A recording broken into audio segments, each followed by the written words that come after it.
નર્મદા જિલ્લાના દેડિયાપાડા તાલુકાના માલગામે ગામતળની જમીનના વિવાદમાં પંચાયત અને ગ્રામજનો આમને સામને આવે છે. દેડિયાપાડા તાલુકાના પૂર્વ પટ્ટીમાં આવેલા માલગામના પટેલ ફળિયામાં રહેતા હંસિંગભાઈ નાયકાભાઈ વસાવા જેઓનું વર્ષોથી આ જગ્યાએ રહેણાંકનું ઘર આવેલું હતું, જેમાં વેરો, લાઇટ બિલ વગેરે જેવા પુરાવો તેઓ પાસે છે. તેમજ જૂનું રહેણાંક ઘર તોડી નવું બનાવવામાં કામગીરી કરવા જગ્યા ખુલ્લી રાખી હતી તેમ જણાવ્યું હતું. જ્યારે એક તરફ ગ્રામ પંચાયતના તલાટી દ્વારા પણ તે જગ્યાએ ગ્રામ પંચાયત બનાવવા માટે હંસિંગભાઈને નોટિસ આપી હોવાના પુરાવા આપતા હાલ આ જગ્યા બાબતે બંને પક્ષો આમને સામને આવતા મામલો ગરમાયો હતો. ત્યારે હાલ પંચાયત દ્વારા જગ્યાએ ગ્રામ પંચાયત બનાવવા માટે કામગીરી શરૂ કરતા બંને પક્ષો આમને સામને આવ્યા હતા. પ્રતિનિધિ મિનાઝ મલેક, દેડિયાપાડા. મારું નામ સુરેશભાઈ વસાવા, ગામ માલસામોટ, દેડિયાપાડા તાલુકો.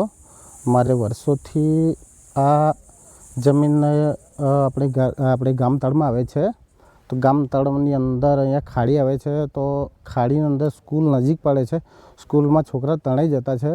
અમુક તો પંચાયતે કે આ અહીંયા મકાન બનાવવાનું તૈયારી કરી છે. આ લેવલિંગ બધું કરી દીધું છે. પછી આ લોકો દૂર દબાણ કરી નાખ્યું. અહીંયા આ ઝાડવા બધા કાપી નાખ્યા. તો એટલી ગ્રામ પંચાયતની જગ્યા ખુલ્લી બી છે. 300 ને લગભગ 350ની આજુબાજુ જગ્યા ખુલ્લી છે. ત્યાં અહીંયા ખાડીમાં બનાવવા કરતાં સાઈડ પર આપણે ગ્રામ પંચાયત બનાવીએ તો આપણે સારું રહે.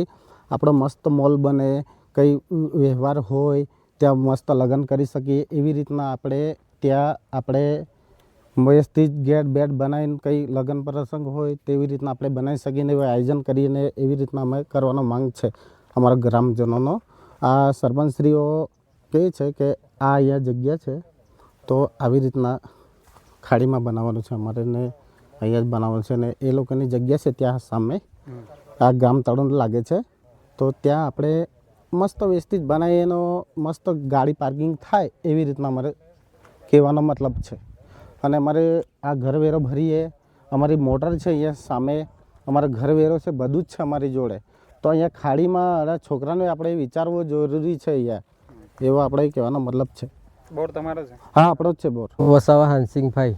શું સમસ્યા છે? અમારે પંચાયતનું ઘર બનાવવાનું, એનું વર્ષો પહેલાં અમારું ઘર હતું તે તોડીને એ લોકો પંચાયતી ઘર બનાવવા માટેની કરે છે, કોશિશ કરે છે. અહીંયા ઘર હતું? હા, પહેલાં ઘર હતું.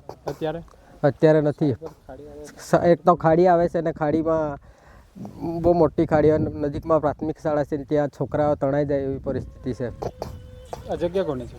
એ ગામતોડની જમીન છે, પણ અમારે 150-200 વર્ષ પહેલાં અમારા દાદા અહીં રહેતા હતા અને હાલમાં બી ઘર હયાત છે.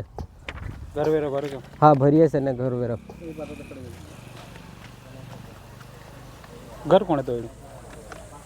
આ લોકો પંચાયતે જ. મારું નામ ભારસિંહભાઈ ચાંદિયાભાઈ વસાવા. ગામમાં અમારે અલગ પંચાયત વિભાજન થવાથી ગામતળની જમીનમાં અમારે ગ્રામ પંચાયતનું મકાન બનાવવાનું છે.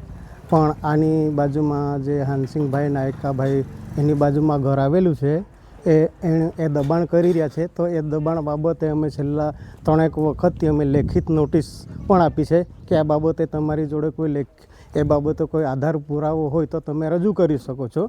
છતાં પણ એ લોકો બાબતે એણે કોઈ જાતનો અમને લેખિત પંચાયત અથવા તલાટીને કોઈ પુરાવો આપેલ નથી. અગાઉ પણ આ બાબતે અમે ખાતમુહૂર્ત કરેલું, જે વખતે પોલીસવાળા પણ હાજર હતા અને એ વખતે એની રૂબરૂમાં ખાતમુહૂર્ત થયેલું. પણ છતાં પણ ઓછામાં ઓછા 2-3 મહિના સુધી આ બાબતે ગામમાં એવી કોઈ અનિચ્છનીય ઘટના ન બને એ બાબતે અમે સુલેહભંગ ન થાય એના માટે અમે ઘણા પ્રયત્નો કર્યા. છતાં પણ આ બાબતે કોઈ ઉકેલ ન આવવાથી અમે આજે આ બાબતે ફરી વખત આ જગ્યા પર ખાતમુહૂર્ત મકાનનું બાંધકામ શરૂ કરવા માટે અમે ગામ લોકો ભેગા થયા છે અને જગ્યા હવે ખાડા ખોદીને કામ ચાલુ કરવાના છે.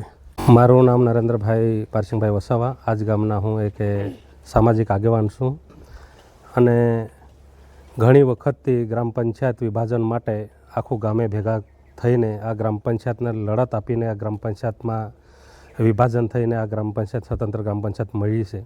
ત્યારે નવું એક પંચાયતનું બાંધકામ આ ગ્રામ પંચાયતને મળ્યું અને એ બાંધકામ માટે આજે તમામ સરપંચશ્રીઓ, ગ્રામ પંચાયતના સભ્યશ્રીઓ, અમે સર્વે આ ગામને અંદર આવતા વડીલશ્રીઓ બધા સાથે મળીને આ બાંધકામ માટે અમે અહીં કામગીરી ચાલુ કરી છે.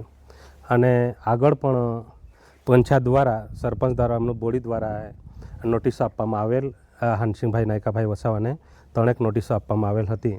પરંતુ એ લોકો વચ્ચે બંદોબસ્ત લાવીને અમે બાંધકામ જ્યારે ચાલુ કર્યું ત્યારે એ લોકો એમ કીધું કે આજથી તમે બાંધકામ ચાલુ કરો, વાંધો નહીં. ત્યારે સરપંચશ્રી દ્વારા શ્રીફળ ફળી એમનું ઉદ્ઘાટન પણ ભૂમિપૂજન પણ કરવામાં આવેલ. પરંતુ વચ્ચે કંઈક ને કંઈક એ લોકોને બનાવ્યું અને પછી આ લોકોને એવું કે અમારી જમીન છે એમ કરીને એ લોકો દબાણ કરતા હતા. પરંતુ આ ગ્રામ પંચાયતની જમીન અને ગામતળનું હતું એટલે અમે બધા ગામ લોકોએ વારંવાર ગ્રામ પંચાયતને જાણ કરી અને આગળ તાલુકામાં પંચાયતમાં પણ જાણ કરી અને મામલતદારમાં પણ જાણ કરી અને PSI સાહેબને પણ જાણ કરી કે ખરેખર આ ગામની અંદર ગ્રામ પંચાયત બનવું જોઈએ, ગામનું સચિવાલય છે તેવું બધા ગામ લોકો દ્વારા નક્કી કર્યું. આ જગ્યા પર આજે બાંધકામ ચાલુ થઈ રહ્યું છે.